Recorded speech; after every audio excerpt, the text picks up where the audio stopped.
Hey, it's YBME in this house. Yay! We've got a special guest lined up for you guys today with our season 2 in the making. We're so excited about this journey. We have Gynove'l Henry right here. He has overcome so many breakthroughs, and we are so excited about him telling his story or sharing his story with us today. I remember watching your video through a mutual friend who sent us a video about your breakthroughs with your heart transplants and kidney transplant. That's right. And 2 times. When I say it was so heartfelt when I watched that video, but enough about how I felt, I actually wanted you to explain who you are, because I know you have some nonprofits too. Yes. And then just dive into your story. Oh, okay. Well, my name is Gynove'l Henry. I am from Chicago, Illinois, represent Southside. Hey! But I live in Wiley, Texas. Okay. I am a dad, father, coach. Shout out to my 2 boys, to my family, my mom, brothers and sisters in Chicago, Illinois. Yes. My family here. Yes. We all met because of Miss D. Yes. And I am I guess you can say I have had 3 hearts. This is my 3rd heart, and I have 3 kidneys. So they call me the 6, but I guess some of my doctors call me Superman. I like the Joker or Tony Stark's, but I will take it. Clark Kent. I have a bunch of names. Some we can't repeat on air, but I am totally excited to be here. I was given this gift. I have a nonprofit, which is Gynove'l's Gift. We go out and we help critical care, post-transplant, heart attack. We do education, and we try to help the community, inform them about organ donation, because there are so many things about organ donation that people are afraid of. There's a lot of misconceptions, and there are a bunch of things that have happened in the past that people are fearful of. The stigma of it. And a lot of people right now, a lot of people are not progressing. Things are getting a little worse, but there's a lot of technology and new bills that were passed to help people move forward. And also, I'm a football dad. Shout out to my sons. They both play football. I'm a football dad. I still go watch high school games, which is kind of crazy. They don't play anymore. It's that passion. Shout out to New England. Wiley High. Shout out to Wiley High, okay. Wiley East. Okay. Shout out to UTEP, Go Miners, El Paso. Nice. My son plays right tackle, left tackle. Shout out to him. Last year, he was the week number 11 and 10. He was the number 1 right tackle in the nation. Awesome. And shout out to my oldest boy, Zuri. He was drafted by the New England Patriots. Go. So I guess we did a good job. That's right.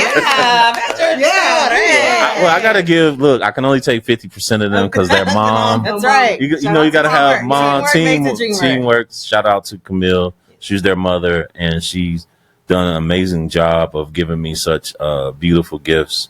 And I want to send a special shout out to the Zuniga family and the Cass family. Those are my transplant families. Oh, wow. And I would send a special shout out to his daughter, Zuniga family. She is studying in Florida to be a marine biologist. Oh, nice.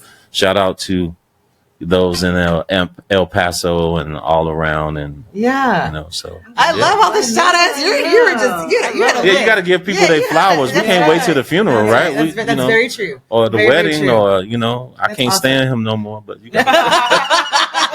But we're gonna shout him out. Yeah, you're gonna shout him out. So, but no, shout out to you guys. I mean, it was just refreshing because I have nephews who are twins, and to meet you guys, I kind of stood back and looked like, wait, who's who? So, I mean, I think you guys are just doing an amazing job. So, thank you. When I first talked to, I was kind of like, me being an ambassador of the hospital. I was like, we know we're a little much. I was like, please. But I think, we can do wonderful things. But thank you guys for having me. Yeah, no, listen, I think that your story needs to be shared with the world, because through your journey, and I know we've had offline conversations, Right. It's bigger than you. With your story. And that's why we wanted you to come on here and just talk about it, because we know, we've never experienced anything like that. Right. But you're so positive to hear your journey. Like, let's go back. What symptoms did you have? Can you remember all that? Like, it started when I was 13. Okay. I caught rheumatic fever. And rheumatic fever was an old disease and people hadn't seen it in a while. So the symptoms pretty much was like the flu. Oh, wow. And my mom thought I had the flu. So I just, old school remedies and things of that sort. And it got to a point where I couldn't walk. And I stayed in the hospital about a month and a half. And they were going to let me go home because they were like, it's pretty much nothing we could do. And they're still thinking you have the flu? Well, medical technology has changed a lot. So they didn't really understand, what was going on. Yeah. And my immune, everything was working. Sometimes that's a bad thing about having a strong body and a strong immune system. Some things won't show up. But, they figured it out. Dr. Barbara Deal, she was a resident at the time. She did what they call as an echocardiogram. And when she did the echocardiogram, she immediately knew what it was. Oh, wow. She saw that my aortic valve was not pumping out the necessary blood flow. So I was having that issue. But before all that, I had every test known to man. It was like, one thing about the medical profession, it has progressed. And they thought maybe I had a stroke or, all these other things. So I got this test where they take these needles and they inject them into your all of your muscles. You're still 13? I was 13. Wow. 13 at the time. And, my mom lived across town. Shout out to Cook County in Chicago. It was pretty hard on her. I know it had to be because here you are, you have all the, I'm one of 13 and you have all these children. And this child is, passing away, because I had never been sick before, ever. And, it had to be hard on the family. And moving forward, I had Janice Lathan was my nurse. I still remember, you remember it all because it is a traumatic event. But like any normal kid, my friends, they were happy to see me. They treated me just like anybody else. I still played ball and did all these wonderful things and went away to school. And I just tried to live a normal life. Yeah. But I always knew, she told me one day this is going to come back. And sure enough, I met Camille. She was going to pharmacy school. We was dating, blah, blah, blah. Is your wife at the time? My ex at the time. She was my wife at the time. Okay. But what happened is I just started feeling extremely tired. I was always tired all the time. And she pretty much saved my life. Now, this is you now an adult. This is when I was 24 years old. So it was 13 years old. You're in the hospital. Yes. Then it came back 10 years later. Okay. Wow. So it was like 10 years. Every time it was 10 years, 10 years, 10 years. But the one thing is I was always in shape, always ate right. And she told me, she was like, look, we was dating at the time. She was like, if you don't have this surgery, we're going to break up, the ultimatum. Give it the ultimatum because she didn't want to see me.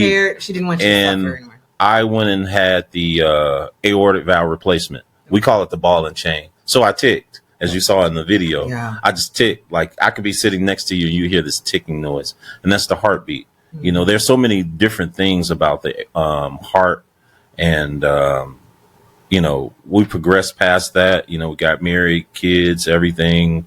10 years later, I was at work. Wow.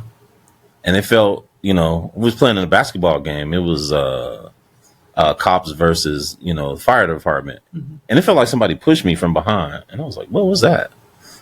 And I could listen to my heart and it was off rhythm. So I was pretty much in a rhythm where it could be fatal. So I went to go see a doctor and I remember he came out and he was like, we're going to put you on the transplant list. And I was like, wait, what? Whoa. And here I am with 2 little kids and a wife and transplant list. And I had to, again, 10 years, I said, okay. But then he came back and he said, look, let's install what they call an ICD. It's an internal defibrillator. And when he did, when he installed that, I felt better. Wow. And I was like, whoa, okay, yeah, let's go. And then, I started feeling bad again. And her friend actually told me about Dr. Clyde Yancey, who later on became, he was at UT Southwest, him and Brenda Thompson and Leah. They were my docs with Dr. Drasner. And as you saw in the video, we've been knowing each other a long time. And we pretty much came to the conclusion that I came down here to visit him and went back. And I said, we selling our house and moved to Texas. And she was like, bet, let's go. And it was tough, because we came to a place where we didn't know anything about Wiley. We was looking like Midlothian, Allen and all that. So and you relocated here to be closer to your doctor. I didn't even know this doctor. Oh, wow. I came here, met him. We talked for about 4 to 5 hours. And he told me about a medicine called isosorbide. And, we talked and I was so just captivated and interested, because I'm teach science and all that. So I was really interested in what he was saying. Yeah. And I did the research. And at the time she was in pharmacy school. She was a pharmacist. So we were doing the research together. Oh, good. So started the medication. And I went back. I was like, we need to move to Texas. Wow. And sure enough, I moved here and I was in the library. I think we were in the bookstore. Sure enough, I'm walking. I love comic books. I sat and read the comic books for like probably about 30, 40 minutes. And I stood up and passed out. Oh, wow. So I went into my device actually saved my life. Wow. So that's what it's for. Yeah. Pretty much I could hear the charging with the books falling on top of me. They thought the bookshelf fell on top of me, but I fell on top of the bookcase. Oh, wow. And I could laugh about it. My mom, to me, it's like, it's kind of like a traumatic response. Like once you've been through so many things, you cry, you do all of this. The last emotion, and we'll get to that later. Mine was laughter because I thought like, okay, what else could happen? Yeah. And, looking up at my kids and everybody, everybody's circled around me. But I can hear my device like humming because it was recharging. And sure enough, they were like, it saved your life. Wow. And time goes by, everything going on. I'm coaching kids. Shout out to all my kids that I've coached, and some of them gone to the NFL, the Cornell. So you've touched lives. Yes. All through your journey. Yes. Yeah. I thought that's what, this, because it's so many of us, how it is. When you have a bunch of kids in the house, you're supposed to, me being the south side of Chicago, statistically saying I should have never made it out. And even before my medical, most of my friends I lost before I was, 14. Yeah. So for me, making it out of there was just truly a blessing. So, and my faith and my mom, my mom was praying, my family was praying, and, it was just, people say it's a miracle. It's kind of hard for me to say that because I went through it. Yeah. I just wanted to see the next day. Yeah. See my mom, see my brothers and sisters, and when I was going through all that, she was, Camille was by my side. Like she didn't have to say, hey, we moving. Yeah. She could have been like, no, you can go do what you want to do. Yeah, I know. And it was truly an interesting thing of moving forward as far as going through all this. And it was hard. It had to be extremely hard on her, on the kids. It was hard on me. You got all these emotions going on. And you always have this specter of death, which has been hunting me since I was, since you're born. But it's different when somebody comes in the room. I remember the conversation they had with my mom, telling her that there's nothing that we can do for your child. I remember listening to the conversation, and I remember, when Dr. Deal came in and said, put me on all these antibiotics, I had to take penicillin. That's when penicillin was the cure for everything. And I just really got entrenched into being a healthier person. Yeah. And went back to school. Shout out to Rush College. Got my degree. Went to HBCU, and was still playing sports. Shouldn't have been playing, but you tried to have a normal life. That was I tried to be as normal as possible. Most people, even now, when they see me, they're like, "Wait, what?" Yeah, you never know. So that was a gift and a curse, because there were a lot of things that I could not do, but when I look back on it, was it really that important? Yeah. The only important thing was living. That's right. And moving forward and seeing my family, because the clock has 36,000 seconds in a day. And I just wanted another one. Yeah. Every day. My docs say I make it look easy. It's not.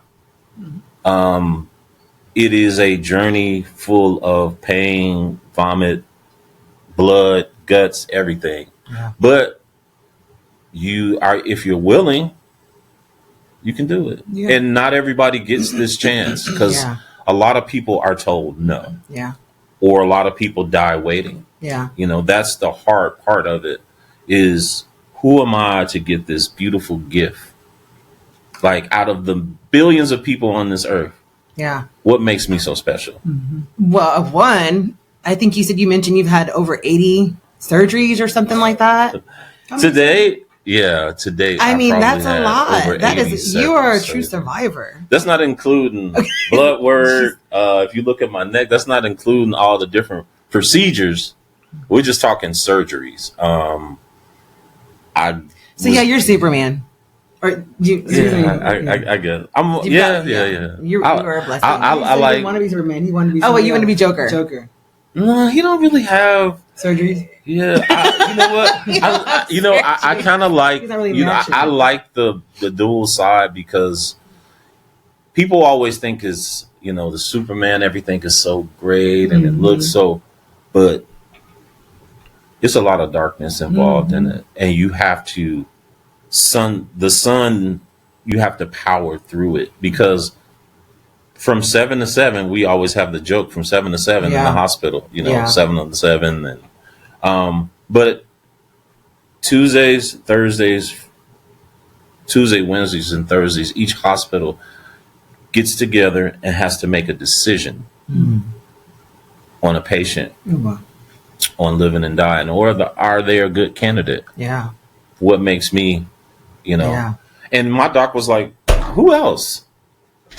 What are you talking about? So they have these conversations with the patient saying, hey, they sit in a room and they make this, because a hospital has to make a decision on, are you a good candidate? It's just like applying for a job, or dating, like there's a bunch of people out here. Like, I want to talk about that, because you mentioned that there were times that you were on this list, and you would get the call that. Well, I was in the hospital. Okay. So what happened was, as we transitioned, I got extremely sick. It started happening around 2015. What does transition mean? What? Transitioning is going from life to death. Oh, wow. Okay. So my device fired. I was sitting at the table talking to my friends like I am right now, and it just fired. Oh, wow. Saved my life. Because I woke up and my hands he was holding my head.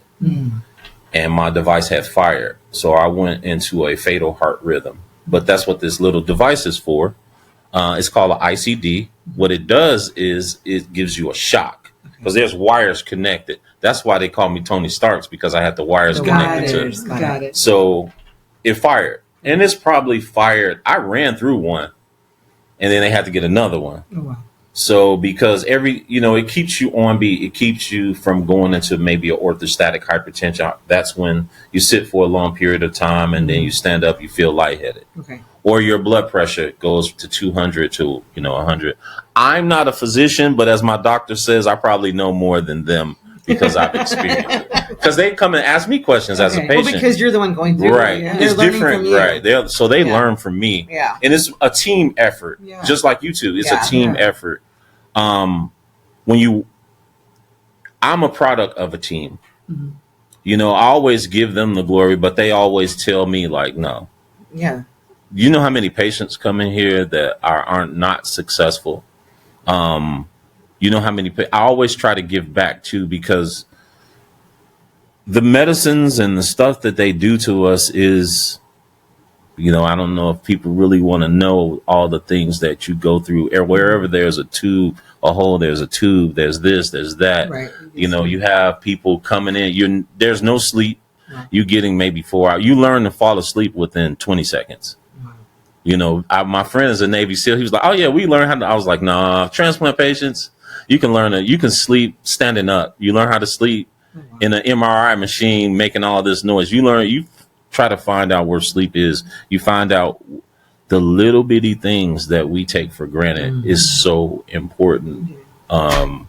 Something simple like water. Wow. You know, going days without water or being MPO, that's when you can't have, you know, you got to know food or drink. You learn how to go without food or drink. And you don't eat like that because of your transition, or you don't transitioning, and when you for tests, certain tests you have to be MPO. Okay. They don't want you throwing up you don't want to be throwing up on the dock. But it started, and I think my last device had fired like 5 times, so it saved me like 5 different times. Wow. The last one I was just simply sitting in the truck. I just dropped my kids off for practice at home, and I was sitting in the driveway, and I just remember I could feel it.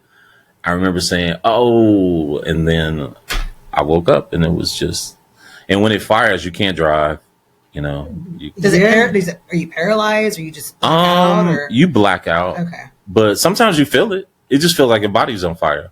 Oh, wow. It just feels like somebody threw gasoline on you. Oh, wow.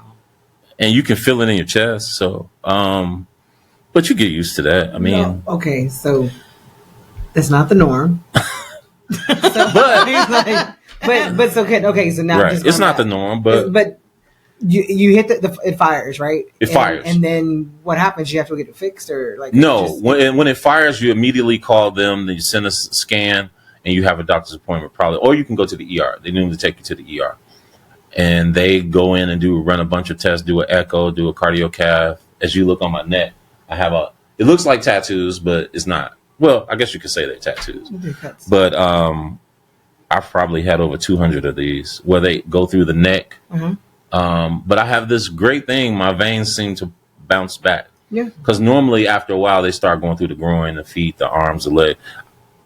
That you don't want, because that could be extremely painful. So when you go to the emergency room, they just do run the tests. But run all the tests. Cardiology comes down. They cardiocath. They run all the tests. Make sure you're good. Probably keep you in the hospital a couple days. Run some tests. And then if everything runs, they send you back home. Oh. Okay. So it's not like something came apart. No. It's just when you go into fatal heart rhythm, you need a shock. Like you see in the movies, the shock. Yeah. Most of the time, you either passed out or you just tense up like as much as you can do. It's tense up. And that's that shock that you get. Yeah. That's interesting. Wow.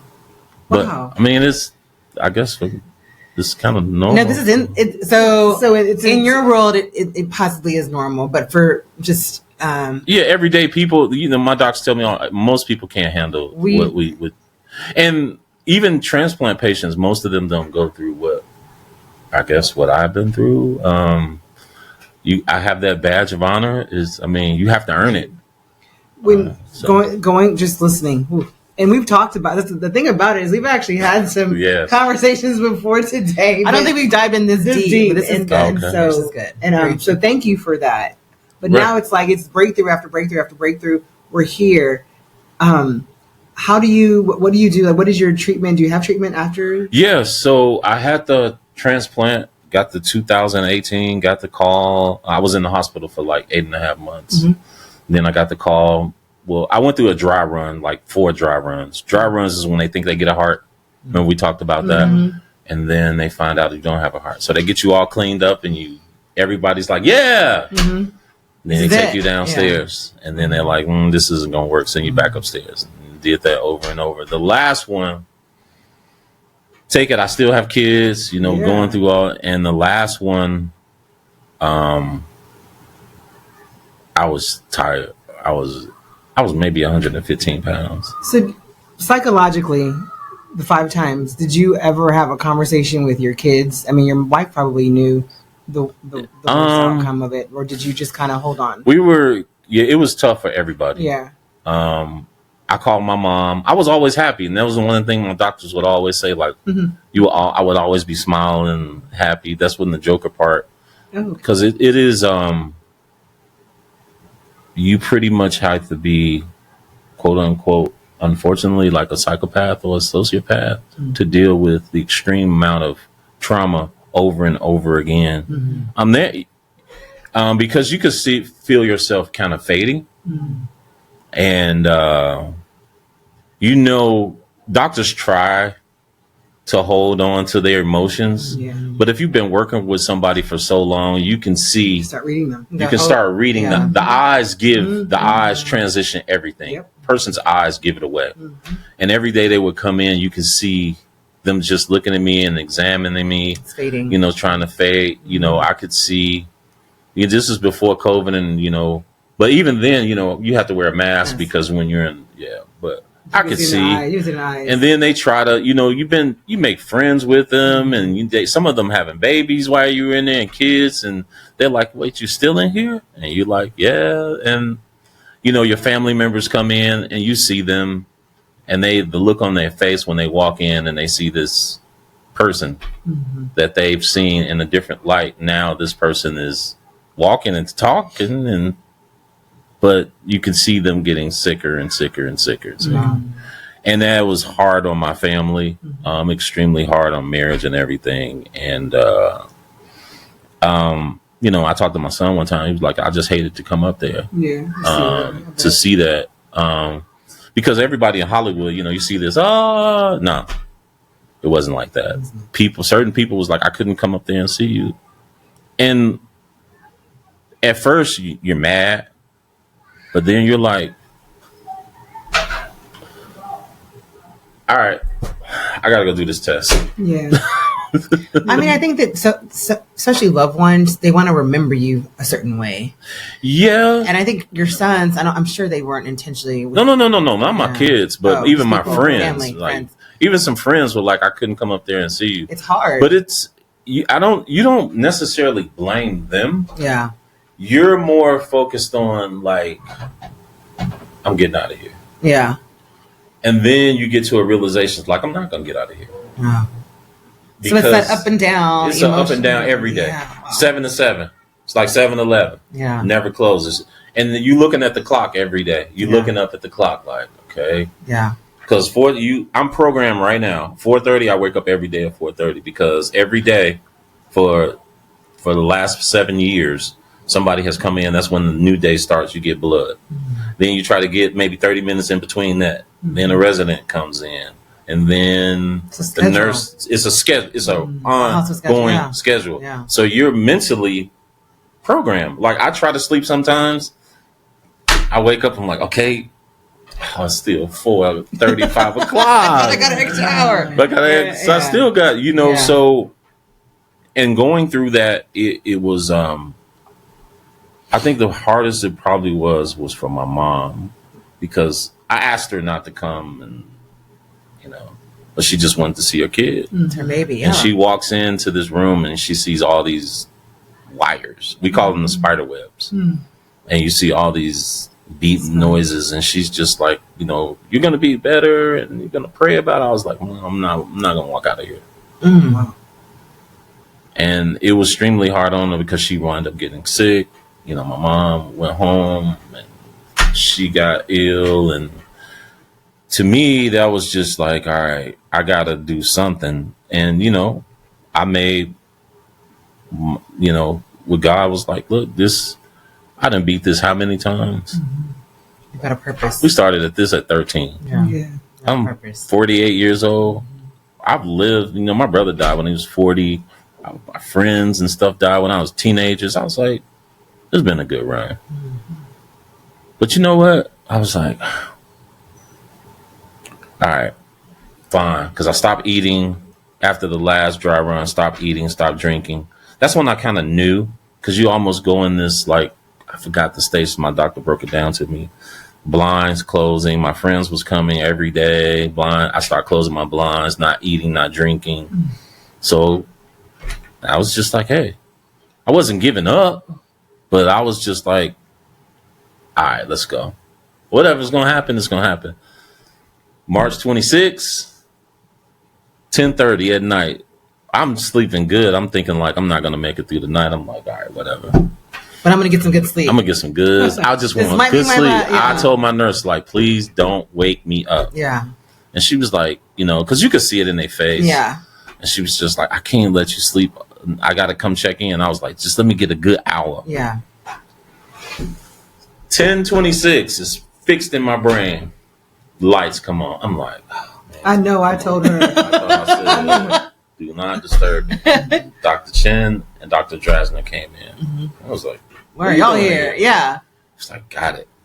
This one is going to work. Yes. I was like, yeah. All right. Can we cut the lights off? Yeah. Well, I'm going to go back to sleep. Can I at least because I'm thinking like, probably going to make it through the surgery anyway. So I'm thinking like, hey, whatever. Because people like, well, this motivation, like sometimes you got to be real. Like, and then I started getting mad. Like, all right, fine. Y'all want to do this? Let's get it on. Yeah. But my doc was like, regardless of how you felt, you always was like, what's the next step? When he would come in and they would start telling me everything that was going on, I would stop everything I was doing, cut my phone. And I was like, I want to find out. I started doing my research in the hospital. Like I had papers and books.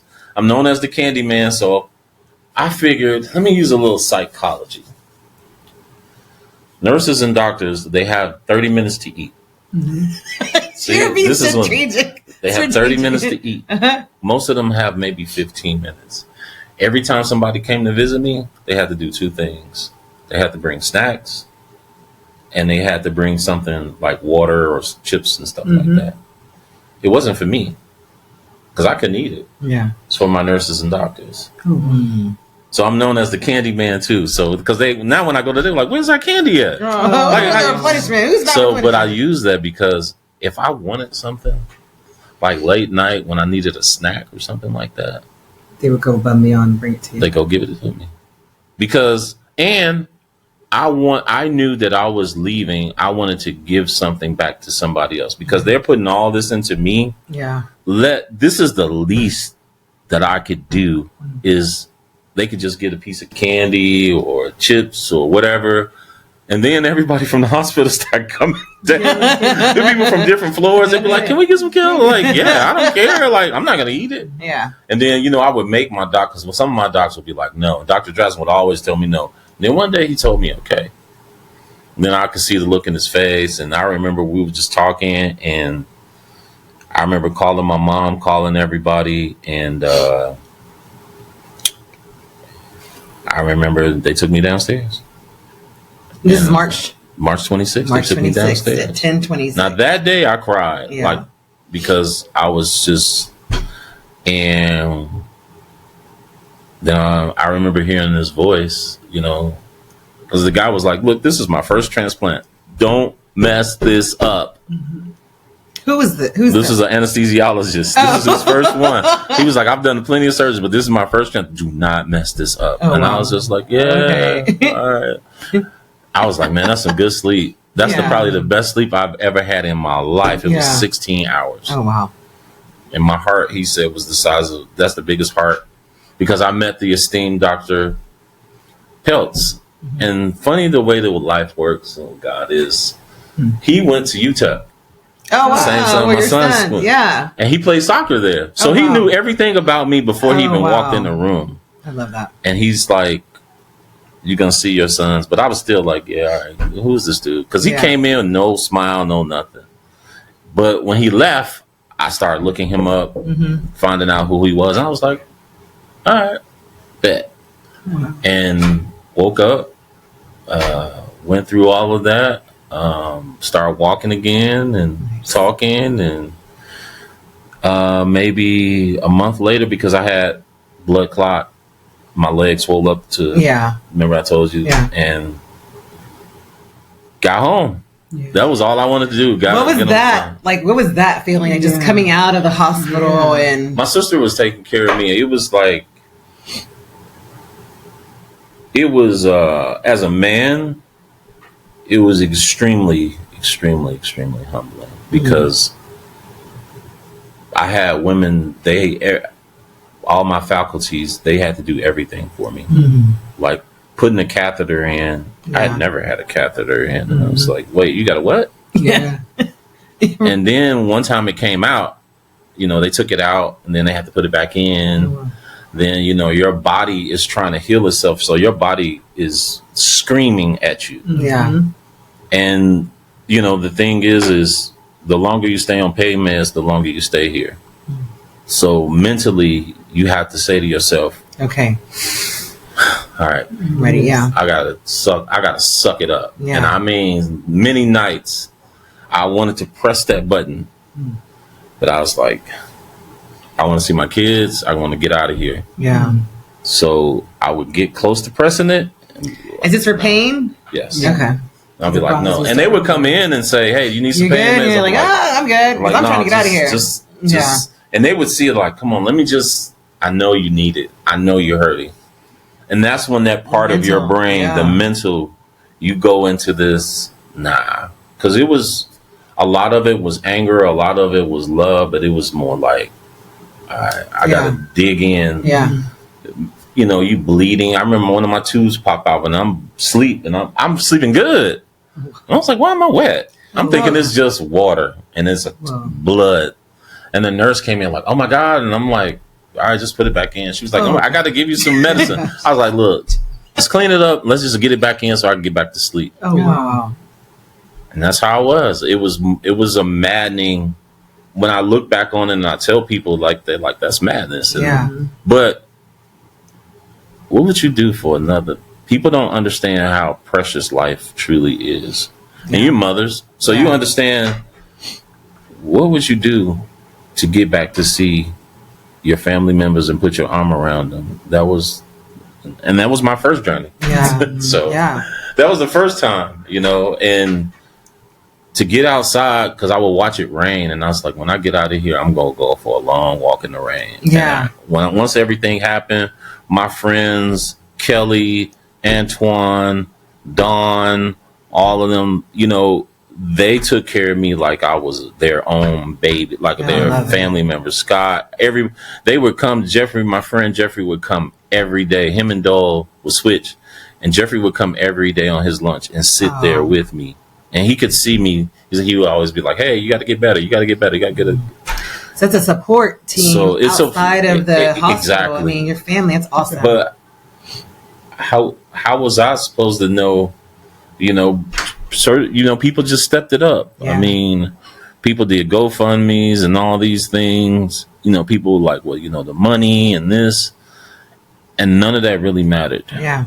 The only thing mattered was extra few seconds. Yeah. And that was the only thing that mattered to me. So, Gynove'l, when you wake up in the morning, what is like the first thing that comes to mind? I beat the sun. I always watch the sunrise. Okay. That's one of my things. Like, I like to watch the sun come up, because in my room 923 I used to watch the sunrise and the sunset. Is there anything in your life that's like, I'm not gonna say bucket list, but is there something that you like to do?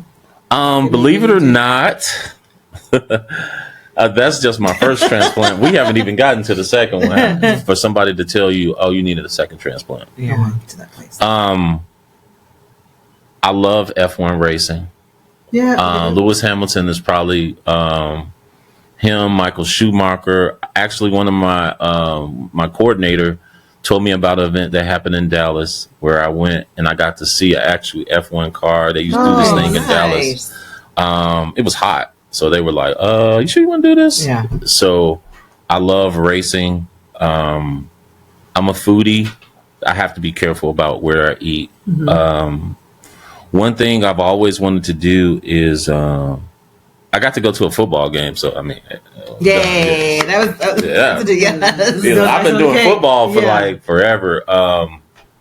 One of the greatest moments, but it wasn't just a football game. It was my son. It's your son. That's right. So the greatest thing for me was hearing his name called, because that was his dream. But the most important thing of all of it was to get to see him walk across the stage and get his degree. Yes. Love that. Both of them. Yes. And I was there, like, front and center, like, they did it. We did it. well, we did it. You know, of course they would be like, well, you know, Dad, you know, but but yeah. But you were here to see. But their mom did, you know, in going through all of that, you know, I had to. My doc said anything outside of 923, you got to forget. That was probably the hardest thing, mentally. The pain, yeah, I can deal with that. You know, all the pain, the vomiting and throwing up blood and all this stuff, and tubes coming out of everywhere, and them intubating you can't breathe, and you got all these oxygen stuff and all this stuff. The hardest part was not being able to touch them and not being able to see them, because, you know, you isolated, you got all this stuff going on, and everything was falling apart around me, and just to see them. And I don't think they realize it. You know, a lot of people don't really realize, because we are different. Once you go through the specter and touched by death, you are totally different people. If you look at people who've been through traumatic things, they're totally different people. Like my mom doesn't like when I went home, I just sat in the room by myself. Yeah. She thought it was something wrong with me, but I did that for how many months? Right. I just sat in a room. I couldn't leave. I had to ask for permission to go to the bathroom. I had to, you know, many times going to the bathroom on myself. I was humbled in the, you know, and then I get all out this, we celebrate all this, you know, I'm doing my thing and I'm out visiting. The first thing I wanted to do was go home, and I took me, Camille, and the boys. We went home. Chicago. Went to Chicago. That was the first thing I wanted to do. After a year, because you can't travel. And I was going through COVID. So I had COVID like 3 times nothing. Do all this, you know, everything, you know, we fell apart. Things happen. I saw one of your recent posts that you were giving back to your family in Chicago. Yeah. And that was so beautiful. I think she was like, I was about to cry. I went the impact. Because people think, okay, money is important, but there are so many people that need just a hug or somebody just to come by.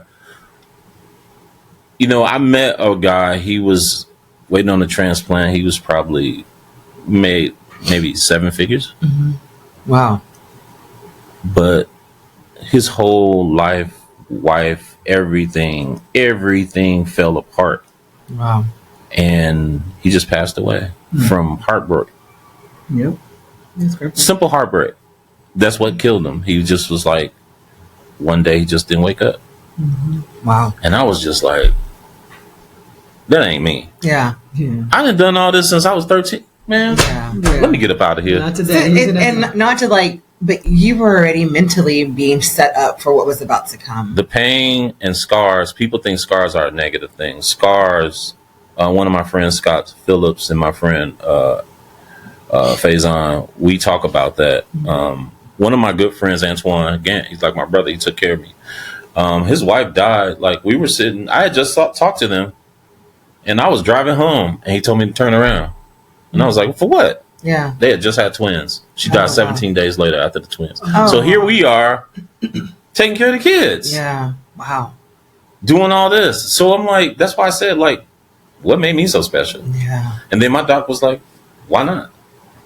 And that was, I always saw it like I wasn't. And a lot of guys I've talked to, like I have a friend, he got a Bronze Star. And he always talks about it. He was like, what made me so special? So many people I left on the battlefield Because when you're going through this is all out war. Yeah. There's a struggle for life and death, and at any moment it could be over. Yeah. Wow. People say, well, people gonna die anyway. It's different when somebody comes in a room and tells you, and you look in the mirror. Mm-hmm.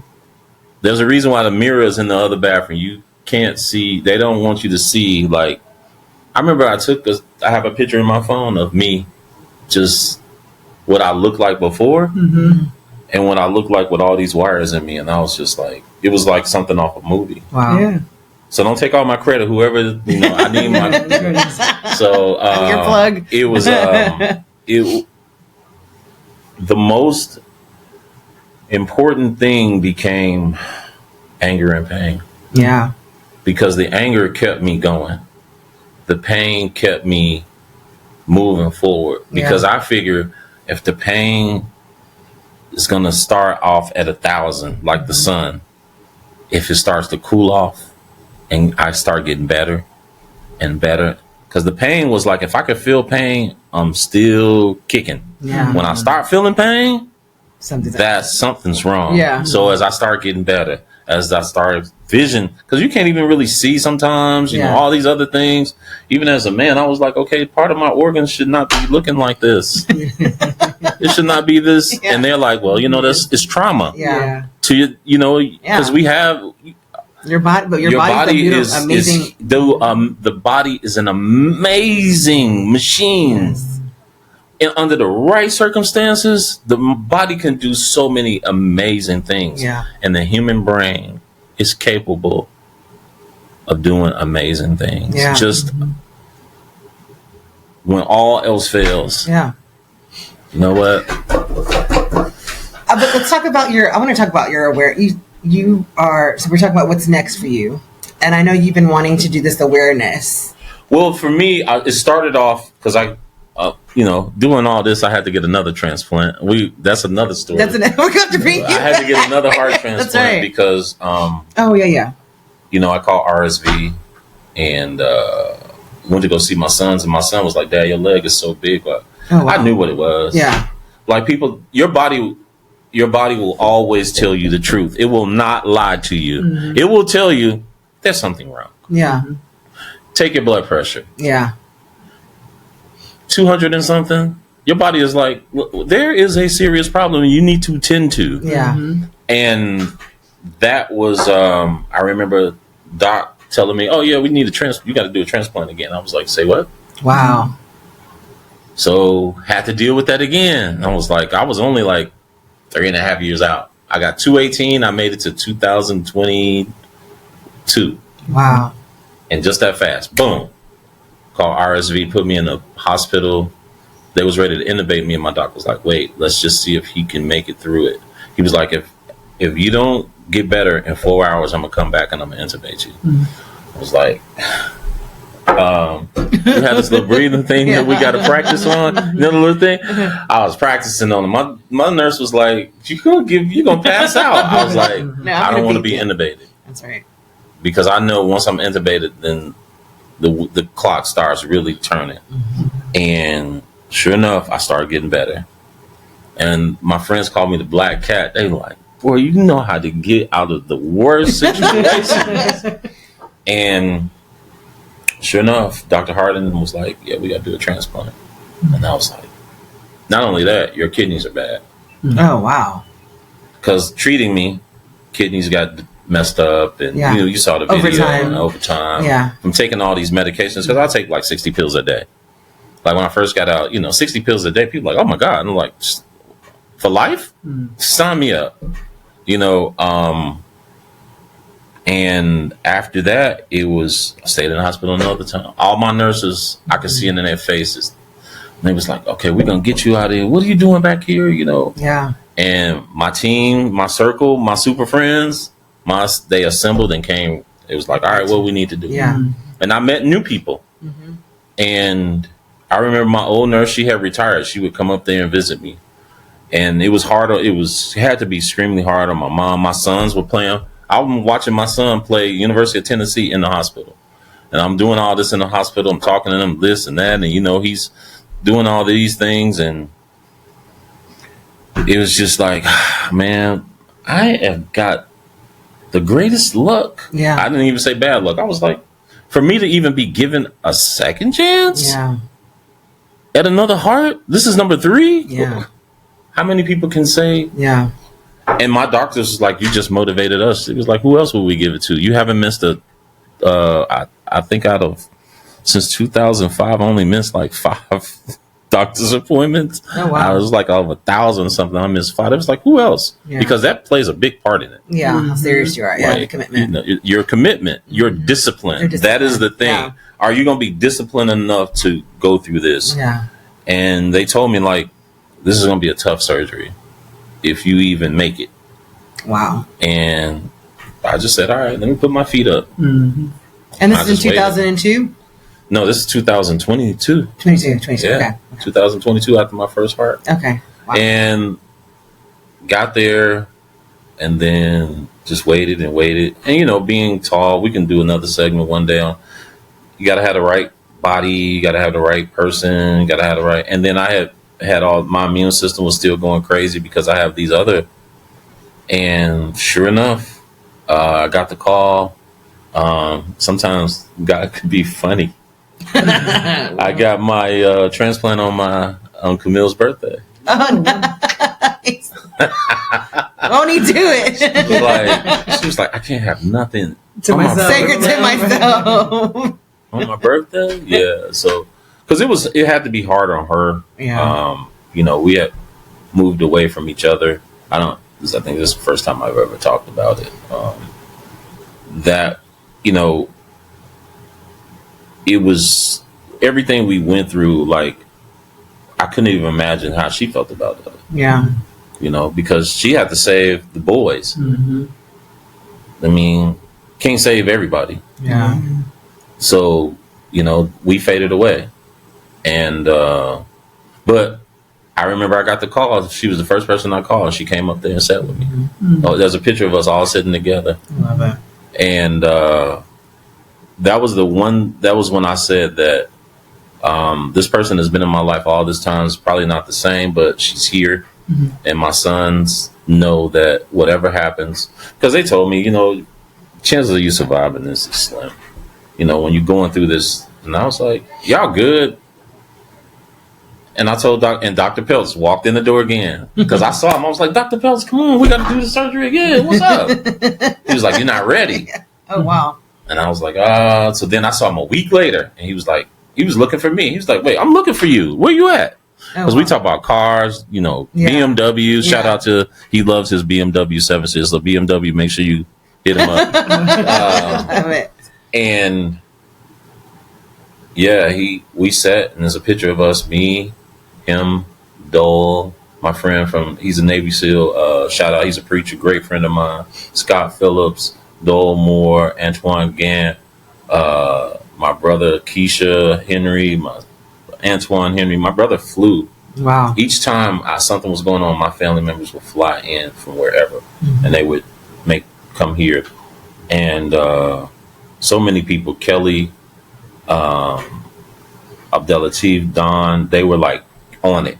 Like, what is it that we need to do? Because it had to be harder on them seeing me going through this roller coaster. Like, dang, again? Yeah. And after that, I remember they were like, we got one. Dr. Thibodeau called me and was like, we got one. I was like, all right. Is that still in 2022? 2023. Oh, wow. It was April the 7th. Oh, wow. And I was like, all right, whatever. All right, y'all ready? I was laughing the whole time. Everybody thought I was crying. Positive energy and just, I mean, I can only imagine. But I had to be made in the hospital. Pain. I've been doing this for a long time. Pain and scars, and I think we don't, as a whole, people don't really know how to enjoy life until we get to the end. Yeah. People always want to give flowers when you get to the end. Celebrate. Like, some people don't want to celebrate each other.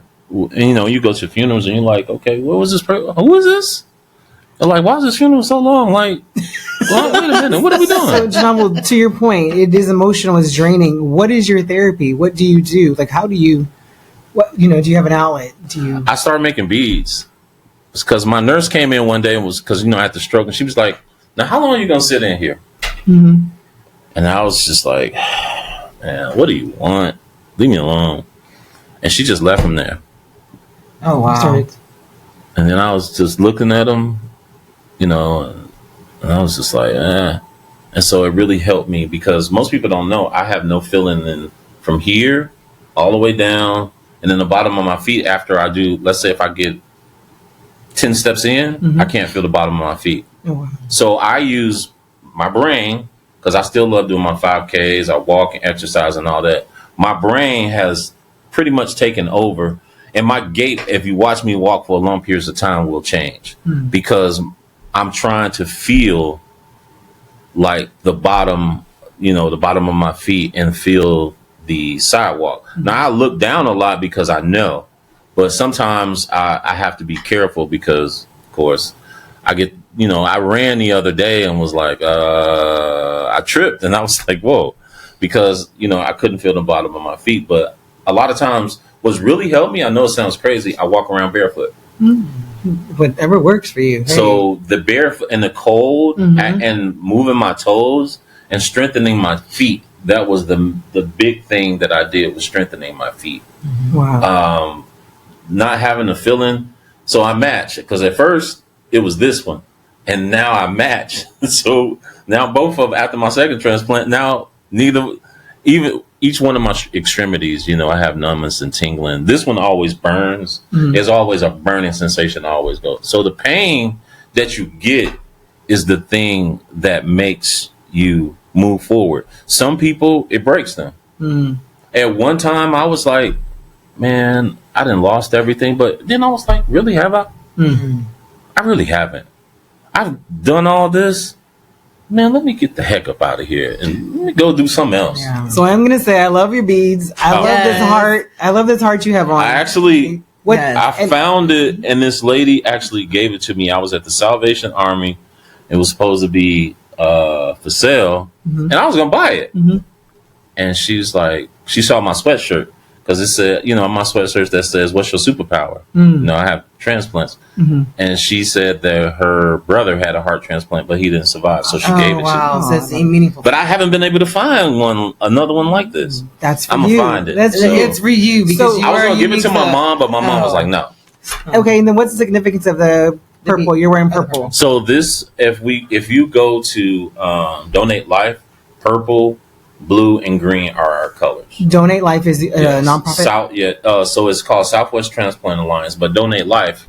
Tell our audience. Donate Life is organ transplantation. That's for all organs. That's skin. Most people don't even know how the body can be broken down. Skin. You're coming back. You're coming back to talk about. We're going to talk about that. So we could get into that. But Southwest Transplant Alliance. Shout out to the Southwest Transplant Alliance. My sister in trouble, Brittany. She is a speaker too. Dr. Brittany Odom. But yeah, shout out to 10th floor, 9th floor, cardiovascular, everybody. But going through it again, it was like my body did all the work. I had been through all of this. It was like my body was like, this is it. That's all you got. The heart was easy. Yeah, it was in like no time. Yeah, the kidney, we was having trouble. I was leaking, and as a man, they cut you from. They started your pelvis bone, worked their way up. Because the nurse was joking. She was like, "Oh, you know what it's like gonna be. You're gonna know what it's like to have a cesarean." I was like, "Wait, what?" Oh, wow. And she was like, "Yeah." And 92 staples later, wow. And they put the kidney in, but my body was responding in the fight or flight. So I was leaking this fluid. They thought it was urine. Oh, wow. But I was just leaking this fluid. And it was just like my body's response to trauma. Yeah. And my doctors were so informative of everything I was going. Because it was pretty much, they knew the knowledge, but they would like me because I would be willing to look it up and learn. Like I go to some of their events. Like I just went to the heart failure symposium, and to learn from them. It was nothing but doctors and professionals and everything. And they invited me in, and I'm sitting there like, wait, that's why orthostatic hypertension, that's why the body, that's why it does that. Wow. I think if more patients and hospitals did that, I think this, because we have an increase of people getting sicker and sicker, but I think people have to want the information, because you're a woman. Like, what I told Brittany, I don't know what it's like to be a woman and go through a transplant. I don't know what it's like.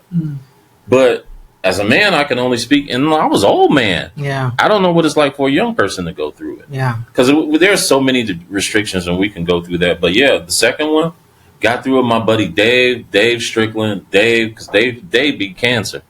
Dave was like, hey, we got to keep moving. We got to keep going. And everybody they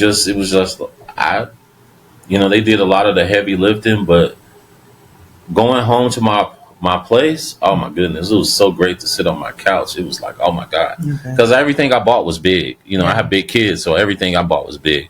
And to get in my bed, it was like, yeah. Aww. And then I woke up at 4:30. I was like, why? 4:30. Why am I up at 4:30? But it was definitely a lot of work that I had to put into it. Yeah. So if there's someone out there that's possibly going through something similar, what advice would you have for them, or loved ones, or just something? Try to reach out to somebody. I'm not going to give the old cliche or do blah blah blah. Reach out to somebody who's been through it before. Yeah. Because it's just like a soldier. Like, one of the reasons why people have PTSD, because a lot of us, believe it or not, transplant, we suffer from PTSD. Can they reach out to you? Yes, they can reach out to me at where? Yeah. Gynove'l's gift is GYNOVEL GIFTS at gmail.com. I gotta get my website. Yeah, but you're on Facebook and Instagram. But I'm on Facebook, Gynove'l Henry. Just look me up. We'll put it in you can spell it. Yeah, you put it on there. And you can follow us at YBME as well. You follow them. They'll give you all that. We'll connect you with the Sunshine Twin, the Wonder Twins will give you all that. Wonder Twins, I love that. So yeah, I'm old school, so that's the old school, the Wonder Twins superheroes. But it's a journey, and me writing this book I had to do a 3-part series. I'm like, what I did was I started from now and went backwards because it was a lot of things. Wait, you're working on a book right now? I am working on a book. Yes, I love it. I don't know if it's going to be $2 or $22. So that's the thing. It's exciting. My nonprofit, I've actually helped, I was told maybe 10 to 15 people so far. And it just started in November. I still go visit patients. And moreover, I go to visit the hospital to visit the nurses and the staff. Because, it's been let me shout out to them. It's been a tough week for them because, they've lost a lot of patients. And to see a patient come in looking like me, as my doc said, like, here comes Superman. Yeah. Most people have no idea I've had, this many things, but But this is your hospital family that have seen you at your worst, and when they've seen me at my ultimate worst. Yeah. When I was, as we say, transitioning the butterfly. When I saw her tell, that's our symbol. Like, once we go through the butterfly, you go through this metamorphosis because you're never the same. Yeah. Like, you even see, like, to hear a kid laugh is just beautiful. Yeah. To hear birds, the little things. Like, my friends think I'm weird because when it rains, I walk outside and walk in the rain. They're like, but for me, that was something just to smell the rain. Like, you'd be surprised. I couldn't even walk outside and touch the rain. Yeah. So for me, those things like that, little bitty things, like, got me through it. Like, even, like, you asked me, like, my therapy, I like working on cars. I wish I was better at being a mechanic. My friends laugh because they were like, even if you had millions and millions of dollars, you would drive a old pickup and an old car. And that's probably one of the things that if I had a bunch of money, I would open up a mechanic shop just to help people, who's having problems with their cars and work on my car because I have Nova and things like that. But just little things, because a lot of adults, you have the Ronald McDonald Foundation. I want to move into that space where we can help people kind of live out their dreams, even after incidents like that, because that's a mental thing. Whether it's going to learn how to cook or doing a podcast or doing these other things, information is the one thing that I think a lot of the reasons why patients become so cocooned and they don't want to help or reach out, because it's still seeing, people like, so what happened to you? And you're like, wait, don't you see all this people standing in front of you? What are you talking about? What happened to me? What's wrong with you? Like, if you only knew. Like, I looked at the list of all the things that they did. It did bring a tear to my eyes. I was like, man, how did I survive that? You are truly a blessing. And as V and I, we've talked about you, and we're so grateful that you met with us prior to this. You are changing lives, and you've already said that through your nonprofit, but you're going to continue to change lives. We see greatness in you, and this is why we're excited about this relationship as well. But just once again, how can people follow you on your Instagram? What's your we cut for time? Our time is running out? We are running out of time. We're gonna bring you back. We're gonna bring you back for another show, because I think that you have a lot of knowledge on the awareness, how just for men from your mental health. We're working on that. Yeah, we need to bring you back for that. I think that's important, just to have. I think the next one's being mobile. Let's do outside. Okay. It can't be 1,000 degrees outside. I don't know if it's gonna be in the summer. I mean, whatever. You guys are y'all the boss of me right now. No, we're not. Tell us one more time. How can we follow you? You can follow me at Gynove'l's Gift or Gynove'l Henry, Facebook. You can follow me there. Look up Gynove'l's Gift, or just type my name in, Gynovel. I have the distinguished pleasure to be an ambassador of UT Southwest and the Southwest Transplant Alliance. And now I'm an ambassador with these. I call them the Wonder Twins. So I just want to thank y'all. All the superheroes need superheroes. You got to assemble. How much time do we got? Because I got a couple questions. I got like 2 minutes, 1 minute. 30 seconds. Go ahead. What made y'all choose me? Your story. Oh, girl sync. I like it. See, Wonder Twins. All right, you guys. Thank you for just being here, Gynove'l. Listen, you guys, what an amazing story. Yes. We are looking forward to see what else God has in store for you, Gynove'l. I know there's just we're excited about the relationship and what's yet to come for us. So thank you again for stopping by, and until next time. Yes, please don't forget to subscribe and follow us: Facebook, YBME Family, Instagram, YBME Family. Yes. Thank you guys. Tune in next time. Bye. Hey, Mom. Bye.